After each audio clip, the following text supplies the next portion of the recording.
तो चलिए हमारा अगला वर्ड देखते हैं, पॉइज। ये एक नाउन है। सिंपल शब्दों में इसका मतलब है एक शांत और कॉन्फिडेंट अंदाज। जब कोई इंसान बड़े ग्रेसफुल तरीके से, बड़े एलिगेंस के साथ खुद को कैरी करता है, स्पेशली मुश्किल सिचुएशंस में, जब वो बिल्कुल काम रहते हैं, उसी क्वालिटी को कहते हैं पॉइज। अच्छा, इससे एक एग्जाम्पल से समझते हैं, आसान हो जाएगा। इमेजिन कीजिए एक बैलरीना स्टेज पर परफॉर्म कर रही है। परफॉर्मेंस बहुत ही कॉम्प्लेक्स है, स्टेप्स मुश्किल हैं, लेकिन वो बिल्कुल शांत है, एकदम ग्रेसफुल। उसके चेहरे पर टेंशन का कोई निशान नहीं। ऐसे में हम इंग्लिश में कहेंगे, the ballerina showed remarkable poise during her complex solo performance. समझे? मुश्किल स्टेप्स के बावजूद वो काम और कॉन्फिडेंट रही। वही तो है पॉइज। चलिए एक और एग्जाम्पल देखते हैं, इस बार कॉर्पोरेट वर्ल्ड से। सोच लीजिए एक कंपनी के सीईओ हैं, प्रेस कॉन्फ्रेंस चल रही है और उनसे बहुत ही टफ क्वेश्चंस पूछे जा रहे हैं, पर वो बिल्कुल नहीं घबराते, बड़े ही शांति से, कॉन्फिडेंस के साथ हर सवाल का जवाब देते हैं। तो इस सिचुएशन को हम डिस्क्राइब करेंगे ऐसे: despite the difficult questions, the CEO answered with great poise and confidence. यहां पर पॉइज उनके उसी काम और सेल्फ एश्योर्ड नेचर को हाईलाइट कर रहा है। अच्छा, अब एक ऐसी सिचुएशन इमेजिन कीजिए जो शायद आपके साथ भी हुई हो। मान लीजिए आप एक बहुत इंपॉर्टेंट प्रेजेंटेशन दे रहे हैं, सब ठीक चल रहा है और अचानक से कोई टेक्निकल प्रॉब्लम आ जाती है। लैपटॉप हैंग हो गया या प्रोजेक्टर बंद हो गया। ऐसे में क्या होता है? लोग पैनिक कर जाते हैं, राइट? लेकिन उस प्रेशर वाले मोमेंट में जो इंसान घबराए नहीं और शांति से प्रॉब्लम को हैंडल करे, उसी को कहते हैं पॉइज।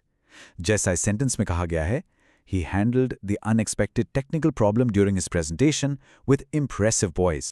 तो अब आप समझ गए होंगे कि पॉइज सिर्फ फिजिकल ग्रेस या बॉडी लैंग्वेज के बारे में नहीं है, ये एक मेंटल क्वालिटी भी है। एक ऐसी क्वालिटी जो आमतौर पर ग्रेट लीडर्स में देखी जाती है। असली लीडरशिप का मतलब ये नहीं है कि आपके सामने चैलेंजेस ही ना आए, बल्कि ये है कि आप उन चैलेंजेस को कितनी शांति से, कितने पॉइज के साथ फेस करते हैं।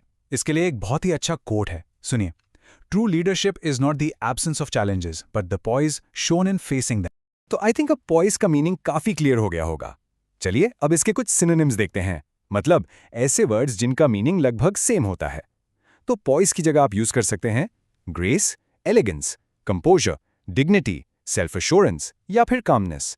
देखिए, ग्रेस और एलिगेंस का यूज अक्सर फिजिकल पॉइज के लिए होता है, जैसे हमने बैलरीना के एग्जाम्पल में देखा। और कंपोजर या कामनेस का मतलब होता है मन की शांति, जैसे उस सीईओ के एग्जाम्पल में था। ओके, सिनोनिम्स तो हो गए। अब बात करते हैं एंटोनिम्स की, यानी ऑपोजिट वर्ड्स की। ये वो वर्ड्स हैं जो पॉइज के बिल्कुल उल्टे हैं। कौन से हैं ये वर्ड्स?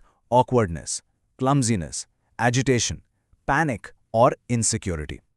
तो जहां पॉइज का मतलब है काम एंड कॉन्फिडेंट रहना, वहीं पैनिक का मतलब है एकदम से घबरा जाना।